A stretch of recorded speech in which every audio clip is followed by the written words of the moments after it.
जय राधा माधव जय कुंज बिहारी, जय राधा माधव जय कुंज बिहारी,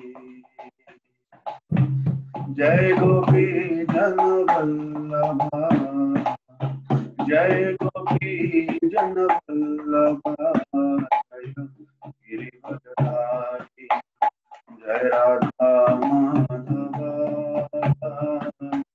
जय कुंज बिहारी,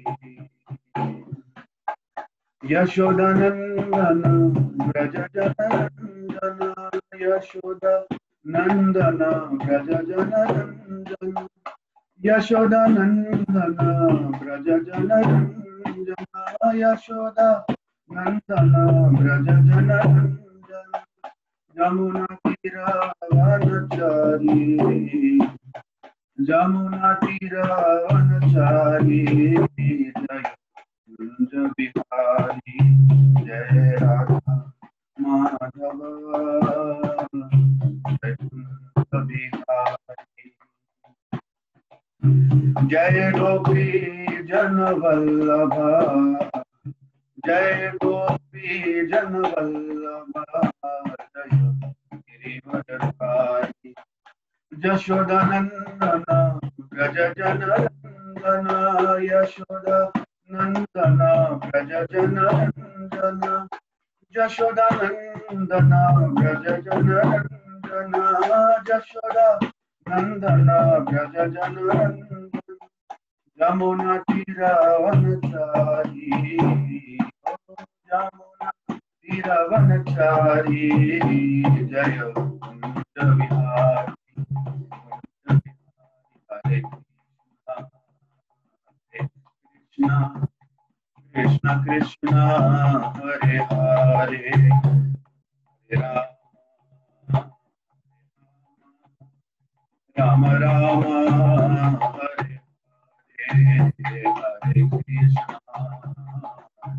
कृष्णा कृष्णा कृष्णा हरे हरे, हरे राम राम राम हरे हरे, हरे कृष्णा कृष्णा कृष्णा हरे हरे, हरे राम राम राम हरे हरे, हरे कृष्णा कृष्णा कृष्णा हरे हरे, हरे राम राम राम राम हरे हरे, हरे कृष्णा कृष्णा कृष्णा हरे हरे, हरे राम राम राम हरे हरे, हरे कृष्णा कृष्णा कृष्णा हरे हरे, हरे राम राम राम हरे हरे, हरे कृष्णा कृष्णा हरे हरे, हरे राम राम राम हरे हरे, हरे कृष्णा हरे हरे, हरे राम राम राम हरे हरे।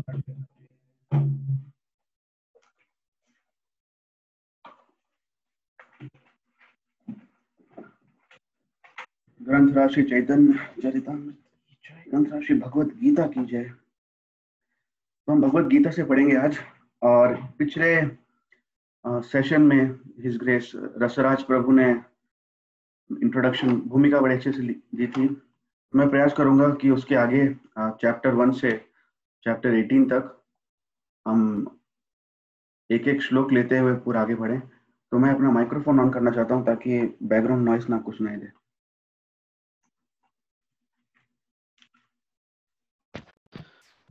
हरे कृष्णा। क्या आप सबको सुनाई दे रहा है? कोई एक भी, या माता जी आप बताएं, सुनाई दे रहा है? यस प्रभु। ओके, यस प्रभु, हरे कृष्ण। Thank you. ओम अज्ञानतिमिरान्धस्य ज्ञानञ्जनशलाकया चक्षुरुन्मिलितं येन तस्मै श्रीगुरवे नमः। श्रीचैतन्यमनोभीष्टं स्थापितं येन भूतले स्वयं रूपः कदा मह्यं ददाति स्वपदान्तिकम्। वाञ्छाकल्पतरुभ्यश्च कृपा सिन्धुभ्येव च पतितनां पावनेभ्यो वैष्णवेभ्यो नमो नमः। जय श्री कृष्ण चैतन्य प्रभु नित्यानंद श्री अद्वैत गदाधर श्रीवासदि गौर भक्तवृंद। हरे कृष्ण कृष्ण कृष्ण हरे हरे, हरे राम राम राम हरे हरे। नमो विष्णुपदाय कृष्ण प्रेष्ठाय भूतले श्रीमते भक्तिवेदांत स्वामिनिति नामिने। नमस्ते सारस्वती देवे गौरवाणी प्रचारिणे निर्विशेष शून्यवादी पाश्चात्य देशतारिणे। तो हम सबको पता ही है कि भगवत गीता जो है महाभारत का एक पार्ट है। महाभारत का एक पर्व है भीष्म पर्व। भीष्म पर्व के 28वें से लेके 45 इस तरह कोई 18 चैप्टर के अंदर ये भगवत गीता है। तो उसी से ही ये भगवत गीता निकाली गई है, कोई अलग ग्रंथ नहीं है, ये महाभारत का ही एक पार्ट है। और कहते हैं महाभारत का ये निचोड़ है। और गीता में भगवान स्वयं कहते हैं कि समस्त वेदों का ये सार है भगवत गीता। तो यदि कोई ये कहे कि हमने वेद नहीं पढ़े, और वेद इतने इतने विशाल हैं कि आप कई कई जन्मों में वेद पढ़ के खत्म नहीं कर सकते, तो ये सार अगर आप समझ ले और पढ़ ले तो यही काफी होगा। तो भगवत गीता नाम से ही समझ में आता है कि ये भगवान के द्वारा बोला हुआ है। आध्यात्मिक जगत में जहाँ वैकुंठ है, वैकुंठ में जब भगवान या उनके पार्षद कुछ बोलते हैं तो वो ऐसा लगता है कि गा रहे हैं। तो भगवान जब इस धरती पे भी आते हैं तो भी वो बोलते हैं तो ऐसा लगता है वो गा रहे हैं। इसलिए भगवान जब कुछ कहते हैं, जब कोई उपदेश कर रहे हैं तो वो बोल बोल रहे हैं, लेकिन बोलना भी गाना लगता है, इसलिए इसे कहते हैं Bhagavad Gita, the song of God. कई धर्मों में कई ग्रंथ हैं, लेकिन किसी भी ग्रंथ में आप उठा के देख लीजिए, कुरान उठा लीजिए या आप बाइबल उठा लीजिए, गुरु ग्रंथ साहिब उठा लीजिए, आप कोई भी ग्रंथ उठा लीजिए, उन सभी ग्रंथों में डायरेक्ट भगवान ने उपदेश नहीं किया है। भगवान ने अपने भक्तों के माध्यम से उपदेश किया है, प्रॉफिट मोहम्मद के माध्यम से उपदेश किया है, श्री गुरु नानक देव जी के माध्यम से उपदेश किया है, और Jesus Christ son of God भगवान के पुत्र उनके थ्रू उपदेश किया है। लेकिन डायरेक्टली भगवान ने उपदेश किसी ग्रंथ में नहीं किया, केवल भगवत गीता में किया है। तो ये भगवत गीता कही गई थी 5000 वर्ष पूर्व कुरुक्षेत्र के मैदान में, युद्ध भूमि में कही गई थी। ऐसा नहीं था कि कोई हॉल या कोई बुक किया था कि भाई अभी यहाँ कथा करेंगे हम। नहीं, युद्ध के दो बड़ी बड़ी आर्मीज, मिलियंस ऑफ सोल्जर्स दोनों तरफ, और बीच में भगवान और अर्जुन, और वहीं पे उपदेश हो रहा है। और उपदेश सुन रहे हैं लोग, अर्जुन भी सुन रहे हैं बिना माइक्रोफोन के, सब सुन रहे हैं। और यही उपदेश लाइव टेलीकास्ट हो रहा था धृतराष्ट्र के सामने। कैसे? संजय के माध्यम से। तो संजय जो थे ये सचिव थे धृतराष्ट्र के। सचिव का अर्थ है सेक्रेटरी। तो वो उनके सेक्रेटरी थे, पर्सनल सेक्रेटरी। और संजय को ये लाइव टेलीकास्ट की शक्ति दी थी उनके गुरु ने, व्यास देव जी ने। तो यह शक्ति जब संजय को मिली तो धृतराष्ट्र, क्योंकि अंधा था, वो कुछ नहीं देख सकता था, तो वो अपने ही रूम में जो भी उसका आसन था वहां बैठ के संजय के थ्रू वो सारा का सारा सीन, जो भी घट रहा है घटना, वो सारी घटना वो देख रहा था। तो इसी भूमिका में हम आगे बढ़ेंगे। लेकिन हमें पहले एक प्रश्न बड़ा इंपॉर्टेंट जो लोगों के मन में आता है कि ये 5000 साल पहले स्थिति पूरी अलग थी। हाथी घोड़े थे, कोई टेक्नोलॉजी नहीं थी, कुछ नहीं थी। और आज के ज़माने में तो इतनी सुविधा है, हर प्रकार की सुविधा है। आपके पास फ़ोन है, कितने यूट्यूब चैनल है, फेसबुक है, आप जब चाहे किसी को, ऐसे जूम है, लाइव आप किसी को देख सकते हो। ऐसी तो पहले ज़माने में कोई व्यवस्था नहीं थी। तो हमारे मन में डाउट आ सकता है कि भाई ये तो शिक्षा जो 5000 साल पहले की है वो अभी कैसे लागू हो हमारे जीवन में। तो इसका बहुत सरल उत्तर है, क्योंकि 5000 साल पूर्व जो समस्याएं थी जीवन की, वो समस्याएं आज भी है। जन्म, मृत्यु, जरा, व्याधि, ये 4 समस्याएं हैं। जन्म लेना, मरना, बूढ़ा होना और बीमार पड़ना। ये समस्याएं पहले भी थी और ये समस्याएं आज भी है। गीता में भगवान कहते हैं, जातस्य हि ध्रुवोर मृत्यु, मृत्यु जन्म ध्रुवस्य च, कि जिसने जन्म लिया है उसकी मृत्यु निश्चित है, और जिसने जो मर गया है उसका जन्म भी निश्चित है, होगा ही होगा। तो मृत्यु निश्चित है और जन्म भी निश्चित है। ये दो पीड़ाएं हैं, ये कोई खुशी की बात नहीं है। जन्म लेना कोई बहुत बड़ी खुशी की बात नहीं है। हम बर्थडे मनाते हैं, ये कोई बहुत बड़ी खुशी की बात नहीं है। हम धीरे धीरे मृत्यु की ओर जा रहे हैं, तो इसको हम मृत्यु के पास जा रहे हैं और इसमें ताली बजा के कैंडल बुझाना ये कोई बहुत समझदार व्यक्ति का काम नहीं है कि भाई बहुत खुशी की बात है, मृत्यु की ओर जा रहे हैं। तो बर्थडे से हमें एक इंडिकेशन मिलना चाहिए कि भाई हम और मृत्यु के करीब जा रहे हैं, तो हमें अपना जीवन हमें अपना और भगवानमय बनाना है। हम कैसे और भक्ति में लगे, कैसे हम भगवान के बारे में समझें, हम जो आत्मा है उसको समझें, यह हमको सोचना है जैसे जैसे समय बीत रहा है। तो जन्म हो गया, मृत्यु और जरा, बुढ़ापा। बुढ़ापा सबको आएगा, आप कोई बुढ़ापे से नहीं बच सकते हो। समय बढ़ते बढ़ते ऐसा नहीं होगा कि हम फिर से बच्चे बन जाएंगे या फिर हम नर्सरी में चले जाएंगे। समय बढ़ेगा, हम दादा दादी ही बनेंगे और फिर इतने बूढ़े हो जाएंगे कि हम चल भी नहीं पाएंगे। तो बुढ़ापा हमको आएगा, ये निश्चित है, सबको आएगा। जो बच्चे हैं वो जवान हो जाएंगे, जो जवान है बूढ़े होंगे, जो बूढ़े हैं वो परलोक सिधार जाएंगे, ये तो निश्चित है। और बीमारी, बीमारी सबको आएगी। ये प्रॉब्लम से आप नहीं बच सकते हो, ये प्रॉब्लम से कोई नहीं बच सका है आज तक, ना कोई बच सकता है, डॉक्टर भी बीमार हो जाते हैं। तो बीमारी, ये चार जो है ये मेन समस्या है जीवन की। और भगवत गीता जो है वो जीवन की समस्या का समाधान है। तो जो समस्या 5,000 वर्ष पूर्व थी, आज भी वो समस्या है। तो समस्या तो बदली नहीं है, ये चार समस्याएं। तो ये चार समस्या आज भी हैं। तो भगवत गीता आज भी वैलिड है। तो भगवत गीता की शिक्षा को जब हम अनुकूल करेंगे, समझेंगे, और गीता महात्म्य में प्रथम ही अध्याय के प्रथम श्लोक के तात्पर्य में श्रील प्रभुपाद बता रहे हैं कि गीता महात्म्य में साफ साफ लिखा है कि गीता को कैसे समझें। गीता को समझने के लिए हमें एक भक्त के माध्यम से गीता को समझना है। जो भगवान के भक्त हैं वही गीता को समझा सकते हैं। और परंपरा से प्राप्त ही शिक्षा में आप भगवत गीता के सार को समझ सकते हैं। नहीं तो हम भ्रमित हो जाएंगे, हमें गीता समझ में नहीं आएगी। हम श्लोक रट सकते हैं, श्लोक रट लेंगे हम पूरे जीवन, हम 700 के 700 श्लोक भगवान के भगवत गीता के रट लें, लेकिन जीवन में उनको उतार नहीं पाएंगे। क्यों? क्योंकि हम समझ नहीं पाए उसके सार को, उसके तात्पर्य को, उसके मर्म को हम नहीं जान पाए। वह जानने के लिए हमें ऐसे लोगों की, जो कि भक्त हैं, उनकी शरण में जाना पड़ेगा, जहाँ हमें इसकी शिक्षा को हम अपने जीवन में उतार सकते हैं।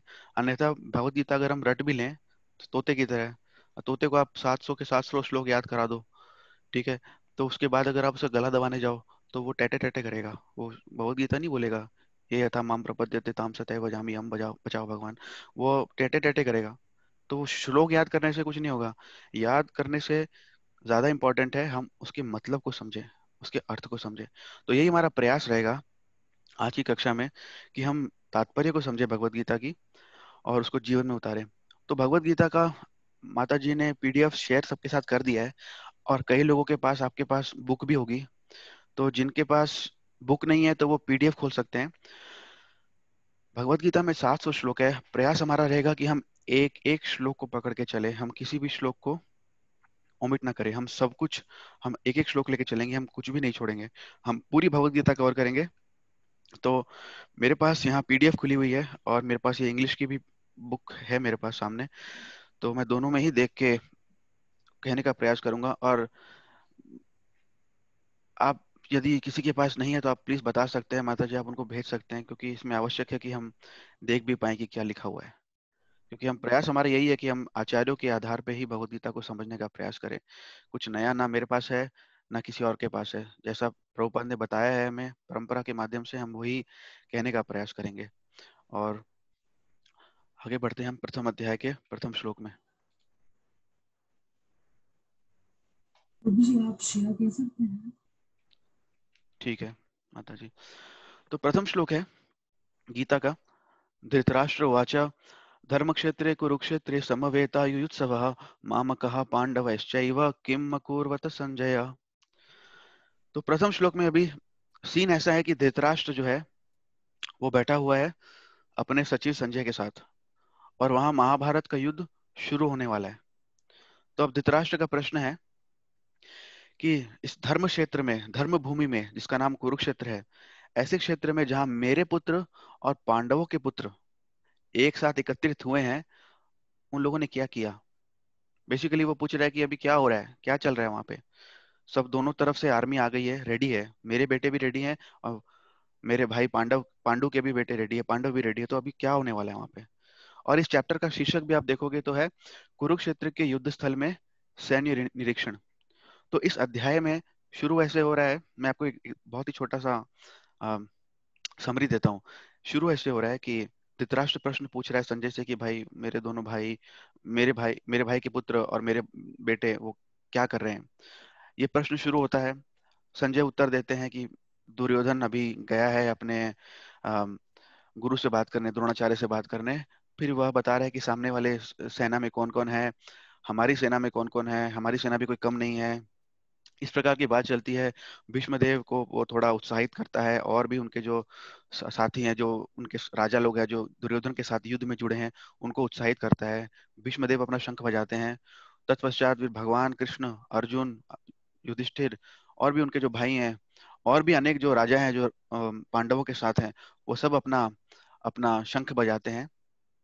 उसके पश्चात अर्जुन जो है वो भगवान से प्रार्थना करते हैं कि आप मेरा रथ को प्लीज इन दो सेनाओं के बीच में ले चलिए। मैं देखना चाहता हूँ कि मेरे सामने जो युद्ध करने आए हैं, जो कि राज्य की लालच में इतने अंधे हो गए हैं कि अपने ही स्वजनों से युद्ध करना चाहते हैं, मैं देखना चाहता हूँ कि कौन कौन आया है, और उनका बल भी देखना चाहता हूँ। थोड़ा मैं देखना चाहता हूँ कि कितने लोग हैं, और कैसे कैसे लोग कहाँ कहाँ खड़े हैं, कौन कौन सी स्ट्रेटेजिक पोजीशन पे खड़े हैं, मैं वो सब देखना चाहता हूँ। तो इस प्रकार अर्जुन प्रश्न करते हैं। और वो प्रश्न करने के बाद जब भगवान उनको ले जाते हैं वहां पे, दोनों युद्ध दोनों आर्मीज के बीच में, और वहां पे वो जाके जब देखते हैं कि इस सामने वाली सेना में उनके गुरु हैं, भाई हैं, और अनेक रिश्तेदार खड़े हैं, तब उनका मोह जाग जाता है, और उनके हाथ कांपने लगते हैं, उनके पसीना पसीना हो जाता है पूरा शरीर, और धनुष छूट जाता है उनके हाथ से। तो ये प्रथम चैप्टर में, जो फर्स्ट चैप्टर है, प्रथम अध्याय है जो गीता का, इसमें यहीं तक वर्णन किया है। और अर्जुन बैठ जाते हैं अपने रथ पे, बैठ जाते हैं हार मान के कि अभी मैं युद्ध नहीं करूंगा, और बस हो गया, मुझे ये राज्य नहीं चाहिए, उनको राज्य चाहिए तो ले ले, मैं लड़के अपने रिश्तेदारों के खून पे मैं ये राज्य नहीं लूंगा। और कई तरह के तर्क देते हैं भगवान को। और यहीं पे प्रथम अध्याय खत्म होता है। फिर दूसरा अध्याय शुरू होता है, जहाँ पे भगवान के शिष्य बन जाते हैं, और भगवान उनको भगवत गीता का एक्चुअल प्रवचन शुरू करते हैं। प्रथम अध्याय में प्रवचन शुरू नहीं हुआ है, प्रथम अध्याय खाली भूमिका बांध रही है, और दूसरे अध्याय से प्रवचन शुरू होगा। तो हम इस प्रथम अध्याय में कई इंपॉर्टेंट श्लोक हैं जिन पे हम ज्यादा चर्चा करेंगे, और जो साधारण श्लोक है जिन पे चर्चा करने की आवश्यकता नहीं है, उनको हम सिर्फ पढ़ के आगे निकालेंगे।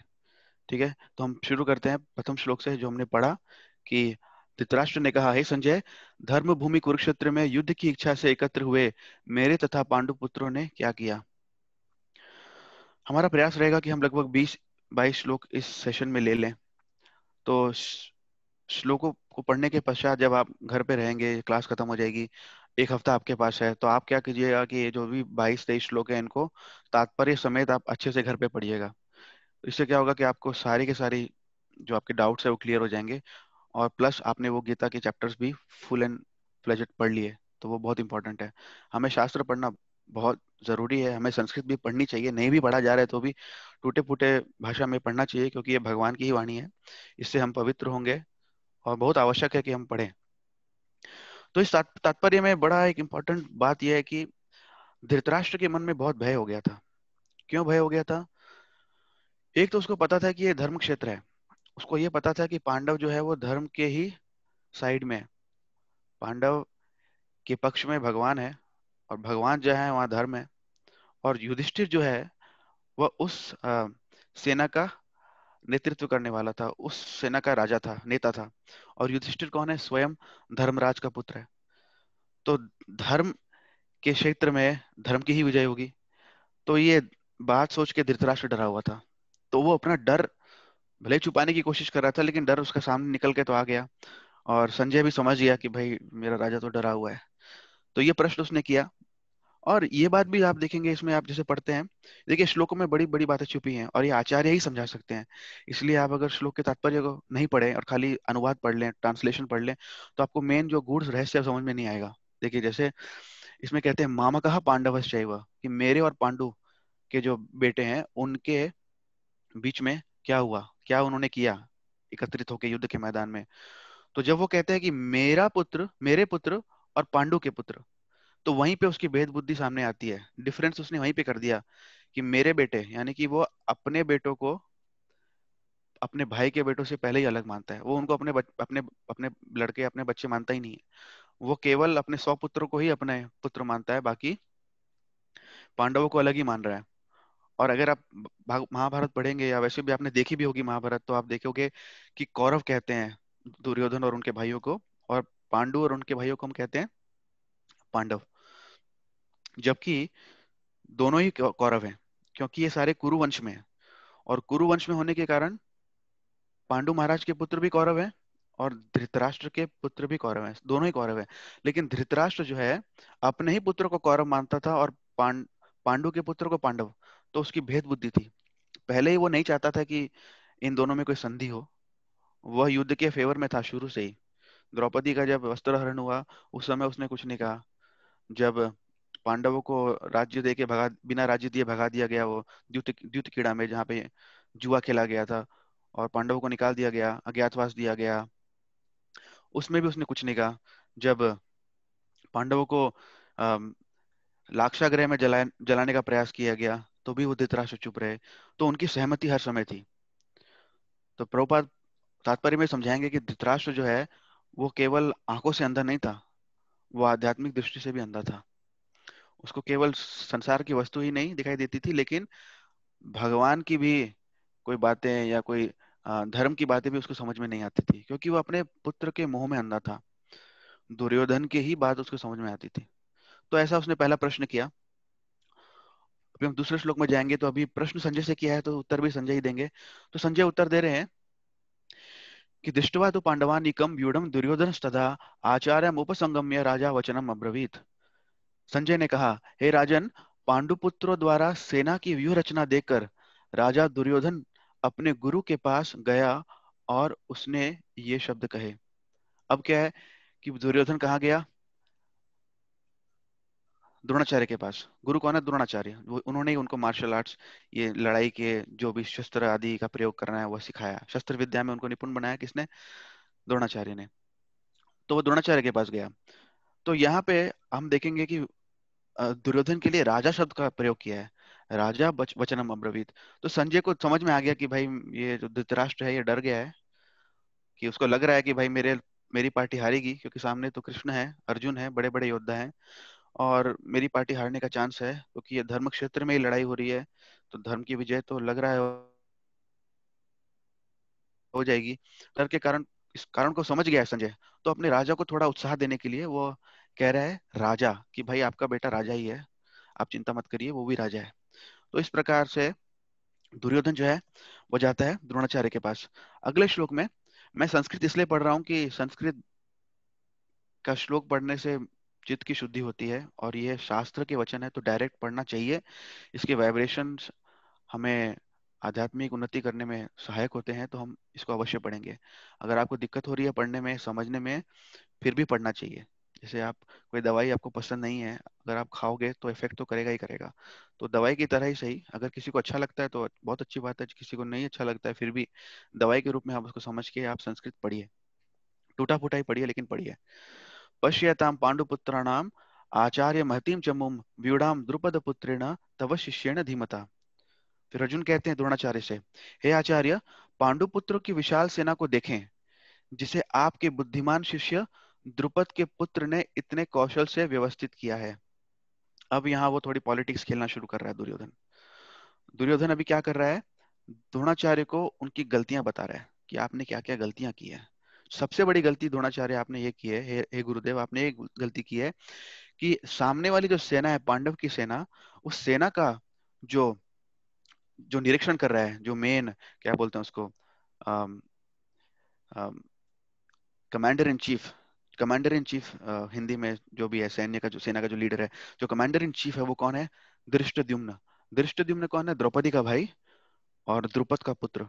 ये द्रुपद की बड़ी लड़ाई चलती थी द्रोणाचार्य के साथ, कभी नहीं बनी इनकी। शुरू में दोनों दोस्त थे, लेकिन एक बार इनकी लड़ाई हो गई, और इतनी जबरदस्त लड़ाई हो गई कि द्रुपद ने एक ऐसा यज्ञ किया, उसमें से उसने ये यज्ञ इस तरह से करवाया कि इसका, मुझे ऐसा पुत्र चाहिए जो कि द्रोणाचार्य का वध कर सके।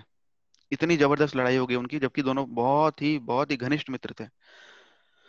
लेकिन द्रोणाचार्य जो थे वो एक शुद्ध ब्राह्मण थे, और ब्राह्मण जो है वह अपने ड्यूटी से कभी फेल नहीं होता। और द्रोणाचार्य का क्या ड्यूटी थी कि वह क्षत्रिय के पुत्रों को शस्त्र विद्या में, युद्ध कला में, इनमें प्रशिक्षण देते थे, ट्रेनिंग देते थे। तो द्रुपद को यह बात पता थी कि अगर मैं द्रोणाचार्य के पास जाऊंगा अपने पुत्र को शस्त्र विद्या सिखाने के लिए, युद्ध कला सिखाने के लिए, आर्मी फाइटिंग की जो स्किल्स है वो सिखाने के लिए, तो वो मना नहीं करेगा। तो सिखा क्यों रहा है कि आगे चल के धृष्टद्युम्न खुद ही द्रोणाचार्य को मार दे। द्रोणाचार्य को बात पता थी कि भाई ये पुत्र मुझे मारने के लिए हुआ है, लेकिन उनकी ड्यूटी थी, तो उन्होंने ब्राह्मण होने के नाते अपनी ड्यूटी पूरी की, और अच्छे से जितना संभव है, जितना लिमिट है एजुकेशन की, मिलिट्री साइंस की, वो सब की सब उन्होंने धृष्टद्युम्न को सिखाई, ये जानते हुए कि मेरा वध कर देगा आगे चल के, लेकिन अपने ड्यूटी को उन्होंने पीछे नहीं छोड़ा। तो देखेंगे आप भगवत गीता महाभारत में एक से एक कैरेक्टर्स हैं, और ये ऐसे कैरेक्टर्स हैं जो कि आगे होने वाले युग में कभी आएंगे नहीं, और एक एक कैरेक्टर से हम बहुत बहुत तरह की शिक्षाएं ले सकते हैं। जरूरी नहीं है हर एक जो उन्होंने कार्य किया हो वह हम शिक्षा लेने लायक हो, लेकिन आचार्य द्रोणाचार्य के जो जीवन में जितने भी उनके गुड क्वालिटीज हैं हम उनको अपने जीवन में उतार सकते हैं। तो अपने अपने ड्यूटी से भी गिरे नहीं। तो यही दुर्योधन बोल रहा है कि भाई आपने सिखा दिया उसको ना, अभी देखो सामने जाके अभी वो युद्ध करने वाला है, जो आपने सिखाया वही करेगा, और हमारी ही मतलब हमारी खैर नहीं है, क्योंकि आपने सिखाया उसको तो परफेक्ट चीज वो सीख चुका है already, best of the best उसके उसको पता है। तो ये आपने पहली गलती तो यहाँ कर दी है, डायरेक्टली नहीं बोल रहा है दुर्योधन, लेकिन बात बात में वो पॉलिटिशियन है, राजनीतिज्ञ है, वो उनकी गलती बता रहा है, तो ये भी कहने की कोशिश कर रहा है कि पहले तो आपने गलती कर दी, अब आप गलती मत करिएगा। आपको वैसे भी पांडव में खास करके अर्जुन बहुत पसंद है, तो आप इसके मोह में आके ऐसा ना हो कि आप अपना जो कैपेसिटी है लड़ने की वो कम कर दें, उनसे थोड़ा मोह है आपको, तो ऐसा ना करें। तो वो उनको थोड़ा प्रोत्साहित भी कर रहा है और थोड़ा चेतना भी दे रहा है, चेतावनी भी दे रहा है। तो नेक्स्ट श्लोक में वो क्या कहता है, अत्र शूरा महेशवासा भीमार जुन समायुधि युधानो विराटश्च द्रुपदश्च महारथ। इस सेना में भीम तथा अर्जुन के समान युद्ध करने वाले अनेक वीर धनुर्धर हैं, तथा महारथी युधान, विराट तथा द्रुपद। कौन कौन है? भीम और अर्जुन है, और उन्हीं के समान महान, क्योंकि भीम और अर्जुन तो बहुत महान थे, तो उनके साथ अगर किसी को कंपैरिजन की जाए तो आप समझ सकते हो कि वो कितने महान होंगे। तो सामने वाली सेना में दुर्योधन बता रहा है अ, द्रोणाचार्य को कि देखो भाई कितने कितने महान महान योद्धा हैं, तो नाम कुछ कुछ के लिए युधान का नाम लिया है, विराट का नाम लिया है, द्रुपद का नाम लिया है। और द्रुपद का नाम ले रहा है तो द्रुपद का नाम सुन के हो सकता है द्रोणाचार्य के गुस्सा आ जाए और थोड़ा और फाइटिंग स्पिरिट बढ़ जाए द्रोणाचार्य की, क्योंकि लड़ाई है उन दोनों में। तो ये बहुत पॉलिटिशियन है दुर्योधन। तो वही हम देख रहे हैं कि अगर हम सिर्फ श्लोक पढ़े ना तो हमें इतने अंदर की बातें समझ में नहीं आएंगी, लेकिन जब तात्पर्य पढ़ेंगे आचार्यों का तब हमें समझ में आएगा कि भाई कितना डीप, कितनी डीप अंडरस्टैंडिंग है भगवत गीता की, कंप्लीट अंडरस्टैंडिंग भगवत गीता की आचार्यों की टीका पढ़ के ही समझ में आएगी। इसीलिए इस गीता का जो शीर्षक है, जो गीता का जो टाइटल है वो क्या है? भगवत गीता यथारूप, या अंग्रेजी में Bhagavad Gita as it is, जैसा भगवान ने कहा बिल्कुल वैसा, ना प्लस ना माइनस। जो भगवान ने अर्जुन से कहा वही हमें एज इट इज मिल रहा है, कोई उसमें प्लस या माइनस नहीं है। इसी को हम जीवन में उतार सकते हैं, अन्यथा अगर हम मनगढ़ंत कमेंट्रीज को, मनगढ़ंत तात्पर्यों को जीवन में उतारेंगे जो कि परंपरा से प्राप्त नहीं है, तो हम खुद ही भटक जाएंगे, गीता पढ़ते हुए भटक जाएंगे। जैसे अर्जुन के रथ पे भगवान भगवान के होते हुए भी अर्जुन भटक गया, भगवान रथ पे हैं फिर भी अर्जुन भटक गया, लेकिन जब उसने शिष्यता भगवान की स्वीकार की, जब उसने कहा कि मैं आपका शिष्य हूँ, शिष्यस्ते हम साधि माम त्वाम प्रपन्नम, जब ऐसा कहा, तब वो परंपरा में भगवान के आ गया, और परंपरा में आने से उसके सारे मोह, सारे जो उसके डाउट्स थे सब डिस्पेल हो गए, सब हट गए, और शुद्ध उसको भक्ति प्राप्त हुई, उसको शुद्ध ज्ञान प्राप्त हुआ। तो परंपरा में ज्ञान को लेना अति आवश्यक है, भले ही भगवान आपके रथ पे हो, लेकिन जब तक आपने शिष्यता स्वीकार नहीं की परंपरा में, तब तक आपको शुद्ध ज्ञान नहीं मिलेगा। ये सार है भगवत गीता का, ये समझना बहुत ही आवश्यक है। तो अगले श्लोक में जाते हैं। धृत धृष्ट के केतुश्चेकितानः काशी राजश्च वीर्यवान पुरुजित कुंती भोजश्च शैब्यश्च नरपुंगवः। इनके साथ ही धृष्टकेतु, चेकितान, काशीराज, पुरुजित, कुंती भोज तथा शैब्य जैसे महान शक्तिशाली योद्धा भी हैं। और भी बड़े बड़े योद्धाओं के नाम बताए हैं। किस लिए बता रहे हैं? कि सामने वाली आर्मी की स्ट्रेंथ आप देखो गुरुदेव, आप देखो कि कितने कितने बड़े लोग हैं, तो हमको कैसी तैयारी रखनी है, कैसे हौसला रखना है, वो सब बता रहे हैं। युधामन्युश्च विक्रांत उत्तम औजाश्च वीर्यवान सौभद्रो द्रौपदेयश्च द्रौपदायश्च सर्व एवं महारथा। और भी लोगों के नाम बता रहे हैं। पराक्रमी युधामन्यु, अत्यंत शक्तिशाली उत्तम औजा, सुभद्रा का पुत्र, कौन है सुभद्रा का पुत्र? अभिमन्यु। तथा द्रौपदी के पुत्र, द्रौपदी के पांचों पुत्र, द्रौपदी के प्रत्येक पांडव से एक एक पुत्र थे, उन वो भी पुत्र महारथी थे। छोटे मोटे योद्धा नहीं थे वो। ऐसा नहीं था कि वो उस समय 12-13 साल के बच्चे थे। वो भी जवान थे और लड़ने के सक्षम थे, योद्धा थे वो। ऐसा नहीं समझ लेना चाहिए कि छोटे छोटे बच्चे थे वो भी युद्ध में थे और युद्ध में पूर्ण भाग ले रहे थे, बाकी योद्धाओं की तरह, अपने पिता की तरह। ये सभी महारथी हैं, ये सारे महारथी हैं, ये नॉर्मल महारथी नॉर्मल सैनिक नहीं है। और महारथी का अर्थ है कि वो कई कई सैनिकों से, हाथियों से, घोड़ों पे सवार जो योद्धा है उनसे युद्ध कर सकते हैं एक ही बार में। तो ये होते हैं महारथी। अगले श्लोक में वो कह रहा है, अस्माकं तु विशिष्टाते तानि बोध द्विजोत्तम नायका मम सैन्यस्य संज्ञार्थम तान ब्रवीमि ते। किंतु हे ब्राह्मण श्रेष्ठ, आपकी सूचना के लिए मैं अपनी सेना के उन नायकों के विषय में बताना चाहूंगा जो मेरी सेना को संचालित करने में विशेष रूप से निपुण है। तो और दुर्योधन कहता है कि डरने की कोई बात नहीं है, सामने बड़े ही महान महान योद्धा हैं, लेकिन हमारी सेना में भी कौन कौन है आप ये देख लो। जैसे मान लीजिए क्रिकेट का मैच हो रहा है, तो सामने ऑस्ट्रेलिया है, तो उसमें बड़े बड़े प्लेयर्स होंगे। तो कोच जो है, वो कोच देख रहे हैं सामने बड़े बड़े प्लेयर हैं, और इस टीम में जैसे इंडिया की टीम है उसमें कोई और बड़े बड़े होंगे। अभी कौन है मुझे पता नहीं है नाम लोगों के, लेकिन पहले सचिन तेंदुलकर वगैरह थे, तो देखोगे आपके वो भी बड़े बड़े प्लेयर हैं। तो आप ये बोल सकते हो कि भाई सामने तो देखो ये बड़े बड़े हैं प्लेयर है, लेकिन हमारी तरफ सचिन तेंदुलकर भी है, धोनी है, ये बड़े बड़े प्लेयर हैं। तो दोनों तरफ से सामने वाले की योद्धा दिखा के आप अपने आप को थोड़ा सा डर भी लेके आ रहे हो, क्योंकि डर भी आवश्यक है। उसी से आपका उत्साह बढ़ेगा। तो उत्साह बढ़ा रहे हैं, फिर ये बोल रहे हैं कि देखिए हमारे में कौन कौन है, हमारे में भी एक से एक दिग्गज बैठे हैं। तो उससे क्या है, आपका जो उत्साह बढ़ जाएगा और आप और मोटिवेटेड हो जाओगे अच्छे से लड़ने के लिए। तो ये पॉलिटिक्स कर रहा है वो। मेरी सेना में स्वयं आप, यानी कि द्रोणाचार्य, भीष्म, कर्ण, कृपाचार्य, अश्वत्थामा, विकर्ण तथा सोमदत्त का पुत्र भूरिश्रवा आदि हैं, जो युद्ध में सदैव विजयी रहे हैं। तो बता रहे कि मेरे कैंप में ऐसे ऐसे लोग हैं, मेरी सेना में ऐसे ऐसे महारथी हैं जो कभी हारे ही नहीं है। तो डर का कोई विषय ही नहीं है, चाहे सामने कोई भी हो। हमारे भी जो योद्धा हैं कभी हारे नहीं है, कभी नहीं हारे हैं। भीष्म भीष्म पितामह, भीष्म पितामह चाहते तो अकेले सामने वाली सेना को पांडवों समेत समाप्त कर सकते थे। केवल भगवान कृष्ण होने के कारण वो हारे नहीं, उनका कुछ बाल बाका नहीं हुआ। अगर कृष्ण ना होते उनके साथ, तो अर्जुन, भीम ये पत्ते की तरह, सूखे पत्ते की तरह विष्णु पितामह के सामने टिक नहीं पाते, वो उनको फूंक मार के उड़ा देते। ऐसे थे विष्णु पितामह। कर्ण भी ऐसा था कि कर्ण के सामने अर्जुन कोई ना टिक पाता। भीष्म भीम कई जगह महाभारत में भीम को बहुत ही बुरी तरह पछाड़ा है कर्ण ने अकेले। तो भीम भी ना टिक पाता कर्ण के सामने, कोई नहीं टिक पाता कर्ण के सामने भी। कर्ण भी महान योद्धा था, महान। केवल भगवान ने ही बारंबार कर्ण से भी अर्जुन को बचाया है। तो केवल भगवान के ही होने के कारण पांडव युद्ध जीते हैं, नहीं तो युद्ध जितना असंभव था उनके लिए।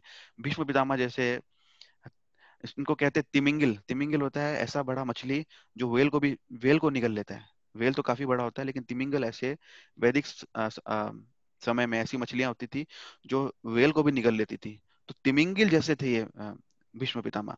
तो अगर आप महाभारत के युद्ध को एक सागर समझे, तो भीष्म पितामह एक तिमिंगिल के समान थे, और ये पांडव वगैरह वेल मछली के समान है, इनको ये ऐसे ही निगल लेता। लेकिन भगवान कृष्ण के होने के कारण, उनकी छत्र छाया में रहने के कारण, उनका भक्त होने के कारण वो बचे हैं। तो ऐसे ही हमें भी भगवान का ही भक्त बनना पड़ेगा। अगर हम भगवान का भक्त नहीं बनते हैं, तो ऐसे ही बड़े बड़े जो तिमिंगिल है, संसार के जो कष्ट हैं, जो दुख है, वो हमको ऐसे ही निगल लेंगे आके। लेकिन जब भगवान होंगे हमारे साथ, जब हम भगवान के भक्त बनेंगे, तो बड़ी बड़ी समस्याएं भले वो तिमिंगिल जैसी क्यों ना हो, वो हम समस्याओं से हम बच जाएंगे भगवान की कृपा से। तो ये शिक्षा हमें मिलती है। और तात्पर्य आप पढ़ेंगे इस श्लोक का, तो आप देखेंगे कि कृपाचार्य कौन है। आप सबको पता है वैसे, लेकिन आप पढ़ोगे तात्पर्य तो आपको समझ में आएगा। मैं आगे बढ़ूंगा, लेकिन हमें भगवत गीता एक एक श्लोक लेके चलना है आगे। तो तात्पर्य मैं आप पे छोड़ रहा हूँ, तात्पर्य के मेन मेन पॉइंट्स मैं बताऊंगा, लेकिन तात्पर्य आपको ड्यूटी बनती है कि आप इसको पढ़ो। और एक हफ्ता है आपके पास, एक हफ्ता में 20 श्लोक 25 श्लोक पढ़ना कोई बहुत बड़ी बात नहीं है। वैसे भी हम समय कई बार नष्ट कर देते हैं, तो समय का सदुपयोग करना चाहिए, इसको पढ़ें। बुक है आपके पास। अन्य च बहवः शूरा मदर्थे त्यक्त जीविताः नाना शस्त्र प्रहरणाः सर्वे युद्ध विशारदाः। ऐसे अन्य वीर भी हैं जो मेरे लिए अपना जीवन त्याग करने के लिए भी उद्यत हैं। वे विविध प्रकार के हथियारों से सुसज्जित हैं और युद्ध विद्या में निपुण हैं।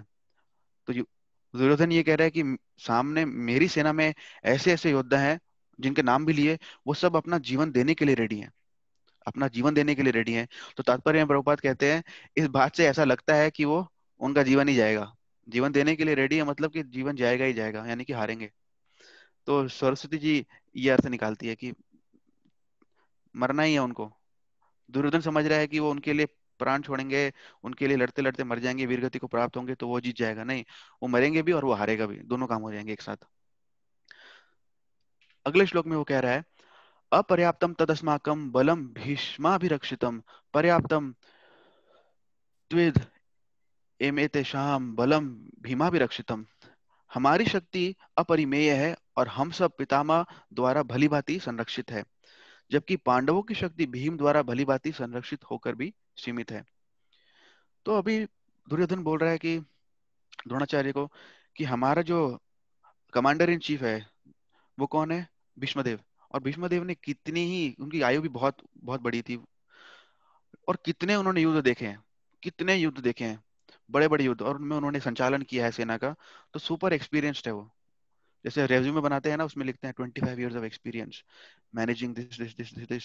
वैसे ही भीष्मदेव का अगर आप रेज्यूमे खोलोगे, लिंक्डइन प्रोफाइल देखोगे, तो आप देखोगे कितने ही उन्होंने युद्ध युद्ध किए हैं, अनलिमिटेड युद्ध किए हैं। और वहीं अगर आप भीम का प्रोफाइल खोलोगे, लिंक्डइन प्रोफाइल, आप देखोगे उसने ज्यादा युद्ध नहीं किए हैं। तो आप दोनों में से देखोगे, तो आप अगर आपको जॉब देनी है तो आप भीष्मदेव को ही जॉब दोगे। तो भीष्मदेव के पास बहुत बहुत एक्सपीरियंस है, लेकिन भीम के पास इतना एक्सपीरियंस नहीं है। उन्होंने उसने इतने ऐसे बड़े बड़े युद्ध नहीं किए हैं। तो दुर्योधन कह रहा है द्रोणाचार्य से, देखिए हमारा सबसे बड़ा प्लस पॉइंट यही है कि भीष्मदेव के पास सुपर एक्सपीरियंस है, और भीम के पास इतना एक्सपीरियंस नहीं है, तो उनकी सेना में इतना दम नहीं है, हमारी सेना ऐसी हरा देगी उनको। तो उसमें बहुत कॉन्फिडेंस आ गया है। नेक्स्ट श्लोक में कहता है, अन्येषु अयनेषु च सर्वेषु यथा भागम अवस्थिताः भीष्म एवाभिरक्षन्तु भवन्तः सर्व एव हि। अतएव सैन्य व्यूह में अपने अपने मोर्चों पर खड़े रहकर आप सभी भीष्म पितामह को पूरी पूरी सहायता दे। ये जो बात है वो सबसे बोल रहा है। जो क्षत्रिय होते थे उनकी वॉइस में पावर होता था। हमारी ऐसी वॉइस नहीं होती थी कि हम इस रूम में बात करें तो अगले रूम में किसी को सुनाई नहीं दे रहा है, या बगल में बैठे को सुनाई नहीं दे रहा है। उस समय जो बोलते थे वो सिंह की तरह गरजते थे। अगर एक बार बोला तो दूर दूर तक लोगों को सुनाई दे रहा है। वहां पे माइक्रोफोन की व्यवस्था नहीं थी युद्ध में, लेकिन ये दुर्योधन बोल रहा है तो उनके जितने लीडर हैं, जो बड़े बड़े योद्धा खड़े हैं, कर्ण, भीष्म, सबको सुनाई दे रहा है। तो अभी उसने इतनी बड़ाई कर दी है भीष्म पितामह की, तो अभी ऐसा ना हो कि बाकी लोगों को ऐसा लगे कि भाई हमें तो कुछ समझ ही नहीं रहा है, ये भीष्म पितामह की बड़ाई कर रहा है। तो क्योंकि वो पॉलिटिशियन है ना, तो वो थोड़ा सा अभी उनको उत्साह देने के लिए कह रहा है कि आप जो है ना, ये भीष्म पितामह तो बूढ़े हो गए हैं, ठीक है, आपको इनको सहायता देनी पड़ेगी। तो आप जहां जहां खड़े हो, वहां वहां खड़े होके आप अपने अपने स्ट्रेटेजिक पोजीशंस पे, जहां जहां आपके सैन्य, जो आपके मेन मेन पोजीशन है, वहां पे आप खड़े हो जाओ, और वहां पे रह के आप संभाल लो हर तरह से जो आर्मी का अटैक है, वो हमारे फैलेंक्स में, वो हमारे सेना के अंदर जो घुस ना पाए सामने वाले सैनिक, और भीष्म पितामह की भी आप रक्षा करो। तो ऐसा बोल के क्या कर रहे हैं, वो उनको उत्साहित कर रहे हैं कि भाई ऐसा नहीं है कि सब कुछ भीष्म पितामह के ऊपर है, ये बूढ़े हो चुके हैं, आप लोग इतने जवान हो, आप लोग में इतनी शक्ति है, आप इन सबको, आप भीष्म पितामह की सहायता करो, आपके बल से ही ये आगे कार्य कर पाएंगे, तो आप सहायता करो इनकी। तो ऐसा कह के वो अपनी पॉलिटिक्स यूज कर रहा है, और सबको, ये राजा का कर्तव्य भी ऐसा करना चाहिए, तो वो कर रहा है। अगले श्लोक में कहता है, तस्य संजयन हर्षम कुरु वृद्ध पितामह सिंहनादम विनोद्यच्चै शंखम दद्महु प्रतापवान। तब कुरुवंश के वयोवृद्ध परम प्रतापी एवं वृद्ध पितामह ने सिंह गर्जना की सी ध्वनि करने वाले अपने शंख को उच्च स्वर से बजाया, जिससे दुर्योधन को हर्ष हुआ। अभी भीष्म पितामह समझ गए थे कि भाई इसको बहुत डर लग रहा है, दुर्योधन को बार बार अपनी बड़ाई कर रहा है अपनी आर्मी की, सामने वाली आर्मी में भी उसने बड़े बड़े योद्धाओं के नाम लिए, तो अपनी आर्मी में बड़े बड़े योद्धाओं के नाम ले रहा है, इसके मन में भय है। तो क्योंकि वो उसका पोता है ना, दुर्योधन, तो उसको उसके प्रति थोड़ा विष्णु पितामह का स्नेह है कि भाई मेरा पोता है। पोता चाहे बेकार हो, जानवर हो, कुछ भी हो, पोते के प्रति दादा का जो है, परदादा का स्नेह होता ही होता है। तो वो स्नेह के कारण उसको उत्साह देने के लिए भीष्मदेव ने अपना शंख बजाया, और सिंह के जैसे शंख बजाया। बहुत ऊंची ध्वनि हुई शंख की, सबने सुना और शंख बजाया। और इस शंख बजाने से एक ये बात भी समझ में आती है कि शंख जब बजता है तो भगवान की पूजा से पहले ही शंख बजता है जनरली। तो इसका अर्थ यही है कि विजय जो होगी वो भगवान के साइड की होगी, यानी कि अर्जुन पांडवों की ही विजय होने वाली है। तो ये भी भीष्म पितामह ने बजा के शंख ये घोषित किया कि अर्जुन, दुर्योधन तुम कुछ भी कर लो, जीत तो पांडवों की होगी, लेकिन फिर भी ऊपर से उसको सांत्वना भी दे रहे हैं, उसको उत्साह भी दे रहे हैं जोर से शंख बजा के। अगले श्लोक में ततः शंकश्च भैर्यश्च पणवानक गोमुखः सहस्रैर्वाभ्य हन्यंत स शब्दस्तुमुलो भवत। उसके बाद अनेक प्रकार के बाजे बजने लगे, जैसे युद्ध शुरू होने से पहले नगाड़े, जो भी अनेक अनेक तरह के बहुत कोलाहल शब्द शुरू हुआ कि भाई अब युद्ध शुरू होने वाला है। और हर प्रकार के धम धम डम डम जितने भी प्रकार के इंस्ट्रूमेंट है, पी पू पू जहाँ भी जो भी बजाते हैं सब बजाने लगे, और कि भाई अब युद्ध शुरू होने वाला है। अब जैसे मूवीज में देखते हो ना, जब युद्ध शुरू होने वाला होता है उससे पहले हर तरह के ड्रम सब बजने लगते हैं। तो वैसे ही वो अब युद्ध शुरू हो गया है, भीष्म पितामह ने पहला शंख बजा दिया। अब ढोल नगाड़े बज गए कि भाई अब युद्ध शुरू होने वाला है। उसके बाद क्या होता है, ततः श्वेतैर्हयैर्युक्तैः महति स्यन्दने स्थितौ माधव पांडवश्चैव दिव्यौ शंखौ प्रदद्मतुः। फिर सफेद घोड़ों से हाके हुए रथ में भगवान और अर्जुन जिस रथ में बैठे हैं, उसमें क्या कहते हैं, इसके ट्रांसलेशन में, दूसरी ओर से श्वेत घोड़ों द्वारा खींचे जाने वाले विशाल रथ पर आसीन कृष्ण तथा अर्जुन ने अपने अपने दिव्य शंख बजाए। यहाँ पे भगवान के लिए शब्द जो प्रयोग किया है, भगवान को संबोधन किया है, कृष्ण ने कहा, माधव कहा है। माधव का अर्थ है भगवान, जो कि लक्ष्मी देवी के पति हैं। तो लक्ष्मी देवी का पति कह के भगवान को संबोधन किया। तो इसका अर्थ यही है कि जीत अर्जुन की ही होगी, क्योंकि वहां पे लक्ष्मी है। तो लक्ष्मी जो प्राप्त होगी वो अर्जुन को ही प्राप्त होगी, यानी कि जीतेंगे पांडव। तो ये पहले सब घोषित हुआ है ये बात माधव शब्द से। और ये जो श्वेत हैर युक्त है, जो सफेद घोड़ों द्वारा हाका हुआ जो रथ है, वो रथ किसने दिया था? अग्निदेव ने दिया था।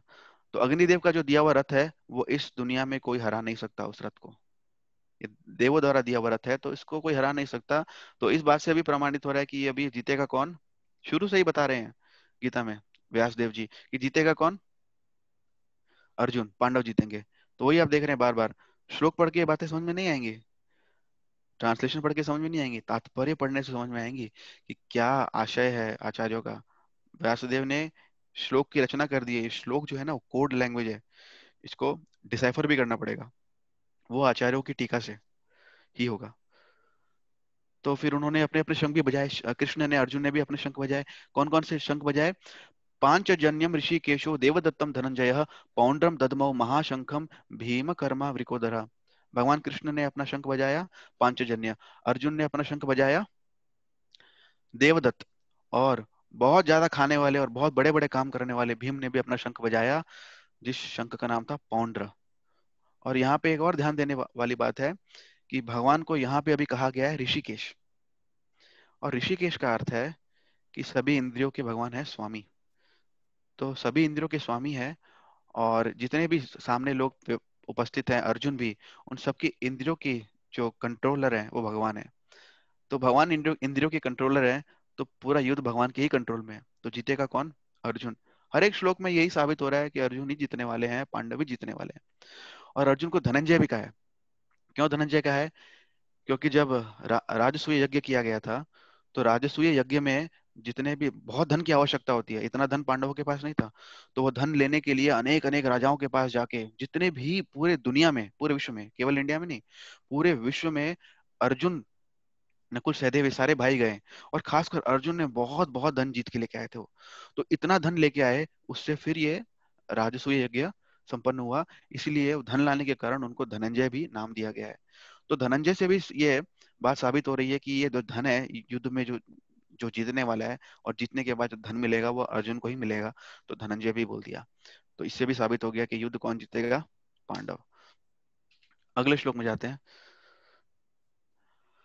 अगला श्लोक जो है इसको पढ़ते हैं। इस श्लोक में बेसिकली आप स्वयं पढ़ सकते हैं, मैं समय को ज्यादा अभी आगे नहीं बढ़ा रहा हूँ। तो आप इसमें बेसिकली क्या है कि अलग अलग जो भाई हैं जितने भी, वो अपना अपना शंख बजा रहे हैं। तो अनंत विजयम राजा कुंती पुत्र युधिष्ठिर नकुल सहदेवश्च सुघोष मणिपुष्पकौ काश्यश्च परमेश्वास शिखंडी च महारथ दृष्टद्युम्न विराटश्च सात्यकिश्चापराजितः द्रुपदो द्रौपदेयाश्च सर्वशः पृथ्वीपते सौभद्रश्च महाबाहो शंखान दद्मुः पृथक पृथक। पृथक पृथक अलग अलग सब अपने अपने शंख बजा रहे हैं। और सबके शंखों के नाम यह बताए गए हैं कि नकुल और सहदेव ने अपने सुघोष और मणिपुष्पक नाम के शंख बजाए। काशीराज, शिखंडी, दृष्टद्युम्न, विराट, सात्यकी, द्रुपद,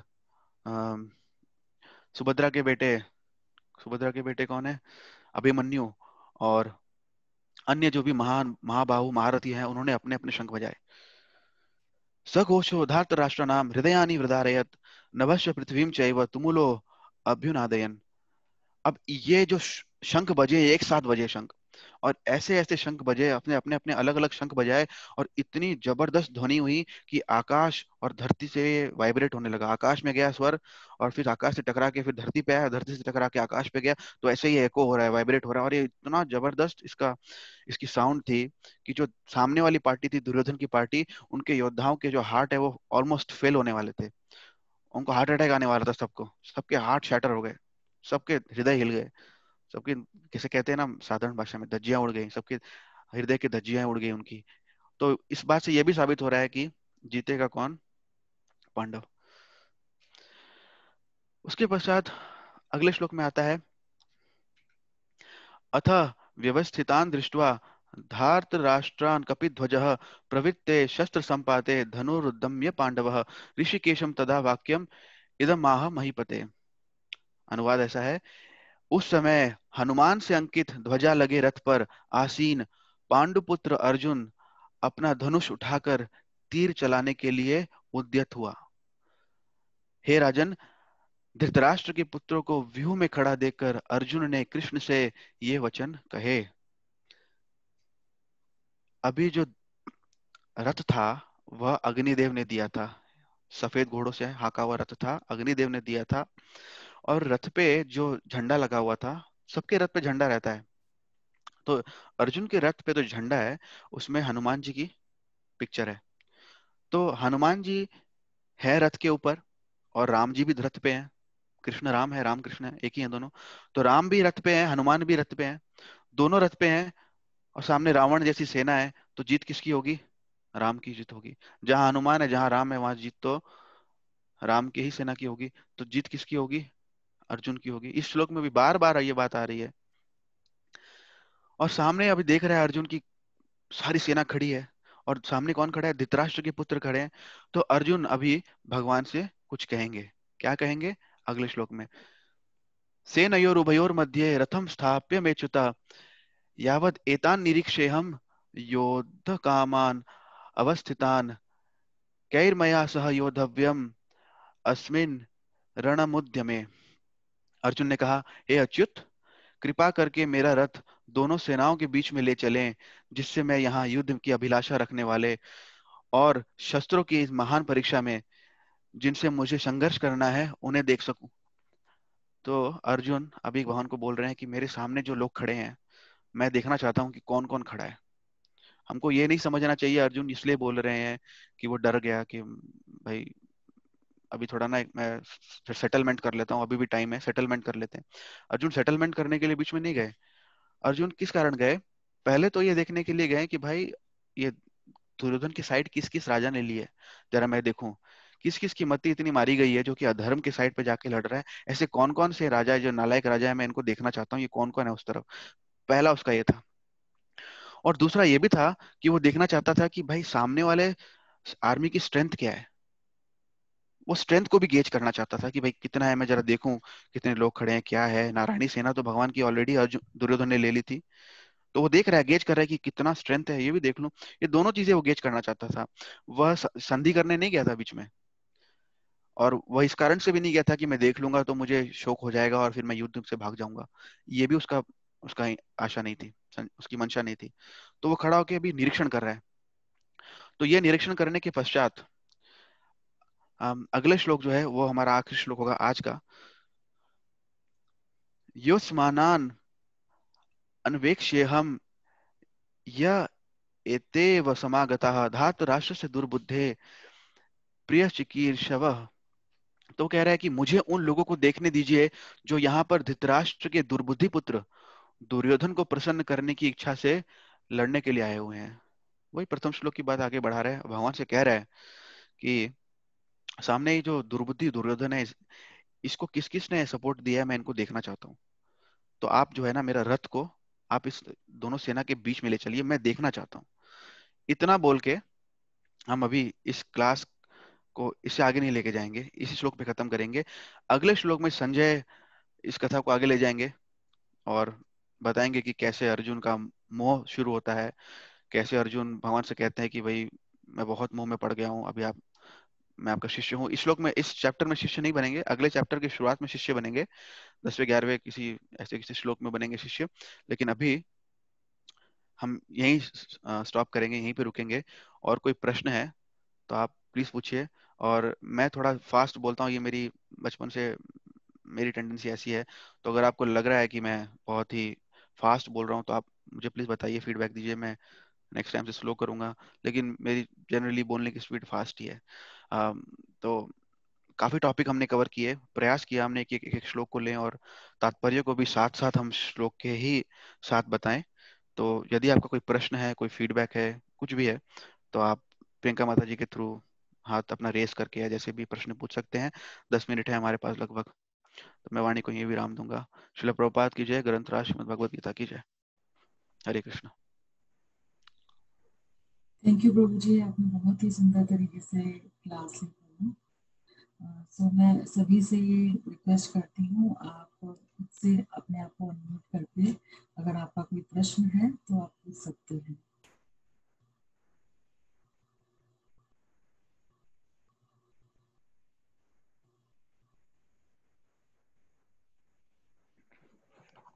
प्रभु एक क्वेश्चन है मेरा। हेलो, हरे कृष्णा। हरे कृष्ण प्रभु। यस प्रभु। प्रभु ये जो संजय बता रहे हैं धृतराष्ट्र को, वो एक लाइव था या मतलब कहीं कहीं वर्णन आता है कि वो 10 दिन बाद का वर्णन था, कुछ ऐसा है क्या? अभी महाभारत तो मैंने ऐसे प्रॉपर महाभारत नहीं पढ़ी है, लेकिन जनरली लोगों का यही है ना कि जिन्होंने जो टीवी सीरियल में देखा है उसमें कैसे दिखाते हैं कि धृतराष्ट्र जो प्रश्न पूछ रहा है वो लाइव संजय उत्तर दे रहा है, और वास्तव में लाइव ही दे रहा है, क्योंकि अगर लाइव नहीं होता और डेफर्ड डेफर्ड लाइव होता, 10 दिन बाद आ रहा है, तो वो जो उन्होंने उनको जो विजन प्रदान किया था व्यासदेव ने, वो तो थोड़ा फॉल्टी विजन हो जाता ना। व्यासदेव जी ने अगर विजन दिया है तो लाइव ही होना चाहिए। थैंक यू प्रभु। You welcome Prabhu.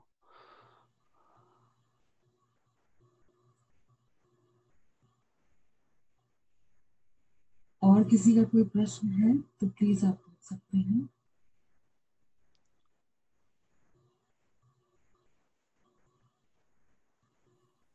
Hare Krishna Prabhuji, Dandavad Pranam. प्रणाम माता जी। So I have one question, Prabhuji, it always bothers me. तो ये सब कुछ हुआ महाभारत भगवत गीता जो हुई ये सतयुग में हुई, द्वापर करेक्ट? में हुई, द्वापर युग में हुई। द्वापर में, हाँ जी। तो द्वापर युग इतना पायस युग था, और कलयुग कहते हैं कि बहुत ज्यादा गिरा हुआ युग है, and we are in that yuga right now. तो द्वापर युग तो बहुत पायस युग था। तो वहां पे उस समय जो हम लोग आज के दिन फेस कर रहे हैं कलयुग में, जो ये सब होता है, गलत काम होते हैं या अधर्म होता है, वो द्वापर युग में कैसे हो गया? Like when Krishna was around and इतना सुंदर सब कुछ था, तो उस समय ये सब कैसे गलत काम हो गए? ऑब्वियसली फिर तो हम कलयुग को नहीं कह सकते कि कलयुग में है हम लोग और इतना अधर्म चल रहा है। तो द्वापर में भी अधर्म चल रहा था, and it's been going on since then. So what's how we are different from them? जी, तो धर्म के जो है वो 4 चरण होते हैं: सत्य, तप, दया और शौच। यानी कि ट्रूथफुलनेस, ऑस्टेरिटी, मर्सी यानी कि दया, और ऑस्टेरिटी। ये 4 जो है वो चरण होते हैं धर्म के। तो सतयुग सबसे पहला युग था, उसके बाद अगला युग हुआ त्रेता, और त्रेता के पश्चात युग आया द्वापर, द्वापर के बाद कलयुग। तो सतयुग में चारों चरण थे धर्म के, चारों चरण थे। लेकिन जब त्रेता युग आया तो एक चरण खत्म हो गया, और जब त्रेता युग खत्म हुआ और द्वापर शुरू हुआ तो 2 चरण धर्म के खत्म हो गए और 2 चरण रह गए। लेकिन जो भगवत गीता कही गई वह द्वापर युग के अंत में कही गई। तो जो धर्म के चरण है वह धीरे धीरे खत्म होते हैं। जैसे मान लीजिए आप, ये द्वापर युग शुरू हुआ, तो द्वापर युग जब शुरू हुआ तो धर्म के 2 चरण रह गए थे। कौन कौन से थे? सत्य और दया। दया आई थिंक नहीं थी, दोनों में से मतलब चारों में से कोई 2 चरण रह गए थे। तो वो 2 चरण जो है वो खत्म होते होते होते होते द्वापर युग के अंत में एक ही चरण रह गया था धर्म का। तो जब भगवत गीता कही गई 5,000 वर्ष पूर्व, उस समय कलयुग शुरू ही होने वाला था, तो धर्म 3/4 खत्म हो चुका था और धर्म 1/4 ही बचा था। अब कलयुग में जो है, क्योंकि ये कलयुग और द्वापर युग के संध्या में, यानी कि बीच में कहा गया है ये, ऐसा नहीं है कि द्वापर के शुरू में ये कहा गया है भगवत गीता, द्वापर और कली के मिड पॉइंट में, संध्या में, जहाँ जुड़ रहे हैं दोनों, जहाँ द्वापर खत्म हो रहा है, कली शुरू हो रहा है, वहां पे कहा गया है। तो वहां पे ऑलरेडी 1/4 ही धर्म बचा हुआ है, सत्य, आई थिंक सत्य बचा है, तो 1/4 ही बचा हुआ है। तो ऑलरेडी अधर्म था, बहुत अधर्म था। और अभी जैसे कलयुग खत्म होगा, 4,32,000 साल कलयुग चलेगा, तो 4,32,000 साल में ये धर्म का जो एक बचा हुआ अंग है ना, जो लास्ट है, वो अभी धीरे धीरे धीरे धीरे धीरे खत्म हो जाएगा और कलयुग के एंड में 0 हो जाएगा। तो ऐसे है। तो ऐसा नहीं है कि धर्म था, धर्म नहीं था, कम धर्म काफी खत्म हो गया था। Makes sense. Can you give an example for the सतयुग प्रभु जी, सतयुग में क्या हुआ या उसमें त्रेता में क्या हुआ, फिर द्वापर में, कलयुग we are facing right now, we are in that era right now. But for the first three, okay, we know the द्वापर युग में महाभारत हुई, and prior to that we have two other yugas. Can you please give an example कि अच्छा रामायण कब हुई प्रभु जी, कौन से युग में हुई? त्रेता में। रामायण त्रेता में हुई। और सतयुग में जैसे आप सुनते हैं ना, प्रहलाद महाराज की कथा सुनते हैं, प्रहलाद महाराज की, ध्रुव महाराज की, ये सारी जो कथाएं हैं, ये सारी सतयुग की कथाएं हैं। तो सतयुग में भी बहुत कुछ हुआ, भगवान के बड़े उपदेश हुए, भगवान ने अवतार भी लिए सतयुग में यज्ञ के रूप में। उस युग का जो धर्म है यज्ञ, उसको स्थापित करने के लिए भगवान ने यज्ञ शुरू करने के लिए एक अवतार लिया था, और भगवान ने उस अवतार से यज्ञ का प्रचार किया। और नेक्स्ट युग में, त्रेता में, भगवान स्वयं राम के रूप में आए, और अगले युग में भगवान स्वयं कृष्ण के रूप में आए, और इस कलयुग में भगवान छन्न अवतार, छुपे हुए अवतार के रूप में, श्री चैतन्य महाप्रभु के रूप में बंगाल नदिया में भगवान ने, स्वयं कृष्ण ने अवतार लिया। और शास्त्रों में इसका वर्णन है, कई श्लोकों में इसकी हमें पुष्टि मिलती है, और ये प्रामाणिक बात है। श्रीमद् भागवत ग्रंथ में भी कई श्लोकों में इसकी चर्चा है, इसका इंडिकेशन दिया हुआ है। तो इस युग में भी भगवान ने अवतार लिया, और इसी परंपरा में, श्री चैतन्य महाप्रभु की परंपरा में ही हमें भगवत गीता प्राप्त हुई है, और उन्हीं के आदेशों में, उन्हीं की शिक्षा के अनुसार हमें यह शिक्षा मिल रही है, और हम इसको आगे बढ़ाने का प्रयास कर रहे हैं। तो बहुत भाग्यशाली है हम लोग कि हमें बड़ी सरल भाषा में ये समझने का अवसर प्राप्त हो रहा है। Thank you so much, Prabhuji. That makes sense. Can I ask you one more question? Sure माता जी। Sorry, it might be dumb. Prabhuji, why do we address each other with Prabhuji or Mataji? Like, what is the significance of that? देखिए, हमें महाप्रभु ने, हमारे आचार्यों ने यही शिक्षा दी है कि हमें अपने आप को दीनहीन समझना चाहिए, और जब तक आप सामने वाले को अपने से नीचा समझोगे तो ये बुद्धि आने मुश्किल है, असंभव है। तो इसीलिए हम अपने सामने जितने भी प्रभु है, मतलब जितने मेल हैं, हम उन सबको प्रभु कहते हैं, ये कह के कि हम आपके दास हैं। तो हमारी बुद्धि ऐसी होती है कि आप हमें आदेश दीजिए, हम आपके सेवक ही हैं।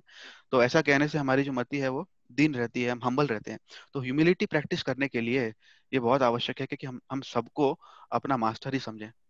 और जितनी स्त्रियां हैं उनको माता इसलिए कहते हैं कि शास्त्र कहता है कि मातृवत परदारेषु, सामने जितनी भी स्त्रियां हैं अपनी पत्नी के अलावा, उनको आप माता संबोधन करें। तो शास्त्र का वचन है, तो हम पालन करते हैं। बहुत सुंदर प्रभु जी, that makes sense also. Thank you so much, प्रभु जी. हरे कृष्णा, धन्यवाद Thank you so प्रश्न much. के हरे लिए। कृष्णा, धन्यवाद. धन्यवाद मैडम, हरे कृष्णा।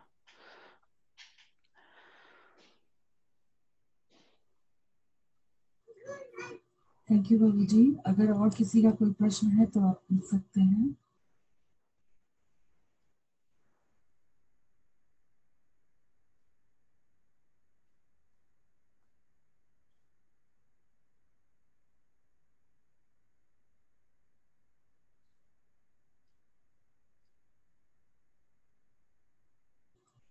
तो आई थिंक अभी अब किसी के शायद कोई प्रश्न नहीं है प्रभु जी। जी माता जी, दोबारा बोलेंगे आप? मैं कह रही हूँ प्रभु, किसी के अभी शायद कोई प्रश्न है नहीं। हाँ, प्रश्न नहीं है तो फिर हम कक्षा को यही विराम देते हैं। मेरा आपसे यही अनुरोध है कि आपके पास पुस्तक है तो हमने जो लगभग 22 या 23 श्लोक जितने पढ़े हैं, आप उनको अच्छे से दोबारा पढ़िए, उनके तात्पर्य को पढ़िए, पूरा जो परपट है परपट पढ़िए, जरूर पढ़िए। और फिर कोई प्रश्न हो तो नेक्स्ट फिर लेंगे, लेकिन हम इसके आगे हम प्रयास करेंगे इस चैप्टर को खत्म करने का नेक्स्ट सेशन में। तो हम बहुत स्लो भी नहीं जाएंगे, ऐसा नहीं है कि हमें 10 साल लग जाए गीता खत्म करने में। हम पढ़ेंगे, हमारे पास अपना भी समय है, हम उसको यूज करेंगे। खाली 1 ही घंटा ही है भगवत गीता के लिए, पूरा जीवन भगवत गीता पढ़ने के लिए ही है। तो हम वो पढ़ेंगे और उससे हमारा ही बेनिफिट होगा। How Hare long is Krishna. this course, Prabhuji? How long is this course? I'm expecting to finish it in within less than a year, Mataji. Some of the chapters don't require too much explanation, so I am thinking that I can finish that one in 1 or 2 settings also. So we should be through this Bhagavad Gita pretty quickly, but it requires that we also study at home, because I'm covering all the important topics. I don't want it to be, you know, burdensome, slow process. Then people become disinterested. So I don't want that to happen.